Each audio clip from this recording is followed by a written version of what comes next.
Hey, it's Sam, and I'm talking about the full moon in Cancer that will happen on February 3rd, 2015, around the middle of the day. We're going to have this full moon in Cancer in the nakshatra of Aslesha. The moon will also be pretty close to Jupiter, retrograde Jupiter, in the sky. So, first we want to understand that the full moon is the halfway point in the current sun cycle. So the sun has been in Capricorn for a couple of weeks. Sun in Capricorn is about bringing the inspirations and hopes of Sagittarius into the realm of commitment, time, focus, concentration. And so we've been working on that for the last couple of weeks because that's where the sun has set up. Now the halfway point of that Capricorn cycle is Cancer, where we harmonize the practical, rational, long-term focus of Capricorn with the emotional, intuitive, momentary feeling of Cancer. So this is how the signs are opposite each other. You know, Capricorn is ruled by Saturn, which gives us the capacity to sort of overlook our feelings in the moment in order to make a commitment and in order to stay focused and have the determination and perseverance to get through, for instance, difficulty. If we're going to make it through difficult circumstances, we need to compartmentalize our feelings in the moment. In fact, that's how you've been able to survive difficult situations, because sometimes you need to not base your decision on how you feel right now. And you know, we're a very emotional creature. We're very biased toward feeling good, being happy, feeling comfortable, all that moon stuff. We want to feel good, we want to feel comfortable, we want to be happy, we want every moment to be the way we want it, and when it's not, we're like a big baby. That's the kind of Cancer thing, and that has a purpose, and the purpose is to keep us intuitive with the needs of like our family, with others, with the flow of the moment, because life unfolds each moment, and staying in tune with our heart is what is governed by the moon and by extension the sign of Cancer. So this polarity between the rational focus and determination of Capricorn and the momentary emotions and feelings of Cancer are being dramatized on the full moon. So again, we have the sun in Capricorn, which is that 30-day cycle, and the moon showing the need to harmonize with its opposite in Cancer.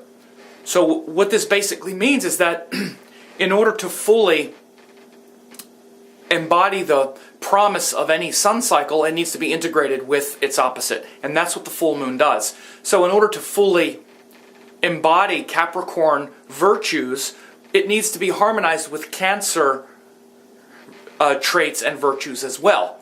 So if we're just all about rational, practical things that give us, you know, safety and accomplishment, and it's disconnected from our heart, then we're just going to build up this kind of structure, and we'll have all these structures and things in our lives that we don't really care about, that don't really serve our deeper promise. And it's not just some fictional happiness, it's the unfolding of our soul. And so, you know, for instance, if we're just concerned about rational, practical matters like money, career, accomplishment, it can really disconnect us from like our family and our kids, which is something like, you know, like the Cancer model. So we can be too driven by our ambitions and by success and by our long-term goals, which is Capricorn, to the detriment of our immediate environment, as I say, like our family and whatnot. So harmonizing these two things is the backdrop right now. So you always want to remember that the full moon is always in contrast to the sun cycle of where the sun is. So this is why full moons have a quality of like sort of a sort of frenetic possibility, because we're actually working on a 30-day lesson that revolves around the sun, and then we pop into this like, yeah, but there's this whole opposite thing that we need to integrate as well. And so on the full moon, that you know, that moon is like bright and saying, but this is just as important, and this needs to be harmonized with the other things. So again, you'll feel this pull between practical rationality and feelings in the moment. Could be, a big pull here. By the way, people that get my full member forecast, which you can also try for 1 penny, will also see how this full moon in Cancer will play out for their sign, because we need to understand where that full moon is happening from each of our rising signs. Like, for instance, if you're an Aries, then this full moon is happening in your 4th house. If you're a Libra, this full moon is happening in your 10th house. If you're a Virgo, this full moon is happening in your 11th house. So in my forecast, I actually do a forecast every 2 weeks on the full moon and the new moon, and then each month, at the beginning of the month, you'll be able to hear how this full moon will affect your sign. So it's very important to, understand this specifically. And it's very literal. This is what I pay attention to, in my own life. This is how I use astrology in my own life, and I would encourage you to really look at doing the same. So to go deeper into this full moon, it's happening very close to retrograde Jupiter and opposite retrograde Mercury. So these 2 retrograde planets, and especially retrograde Jupiter, is really close to this this Cancer full moon in Aslesha Nakshatra. So Jupiter retrograde has us reflecting on our teachings and teachers and alliances and higher, spiritual paths that we're following. We see quite a bit of this playing out in the world right now with, a lot of, even governments sort of like government leaders, world leaders reflecting on their alliances. We recently had this thing between the Prime Minister of Israel and the President of the United States. We also saw the President of the United States just go to India, reconfirming these alliances, and a lot of ridicule. There's been some ridicule of Obama because he carries a little statue of Hanuman, and we also had a few, major terrorist events happen last month. So there's a lot of this reflection on spiritual principles, spiritual direction that's been happening since Jupiter went retrograde. So the moon will be joined that on February 3rd, which is Tuesday. So you might look for Monday and Tuesday some of these issues to come into the forefront of the news. Look and see what I say, and you'll notice that there'll be perhaps, world leaders, because world leaders are also very much related to Jupiter because they're visionaries and people who we follow. We follow their vision.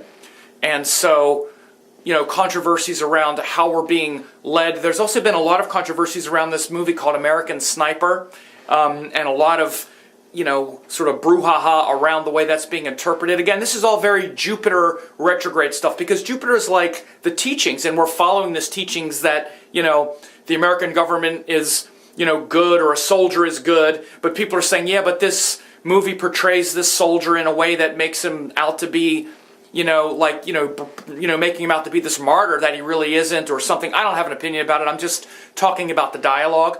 So this is very much shown in this retrograde Jupiter. And also retrograde Mercury. They're an aspect to each other, and we're reassessing and reevaluating what we really think about our leaders and the inspiring, leaders and teachers that we're following. What do we really think about it? That's what Mercury is about as well, is really having discrimination about these things. And it's happening in the nakshatra of Aslesha, which is called the entwiner. It's where we get entwined and entangled in something.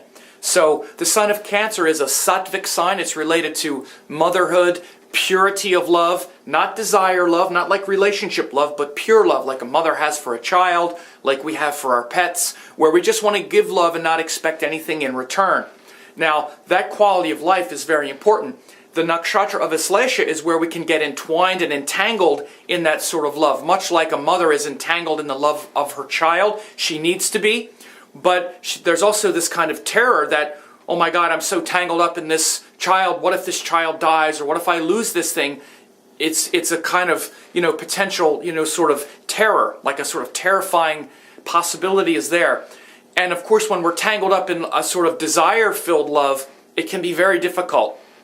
So notice whether your love is the selfless kind of love. When it's a selfless love, it can take you right to the source of all existence. When it's a more desire-filled love, it might have more pain. So notice that.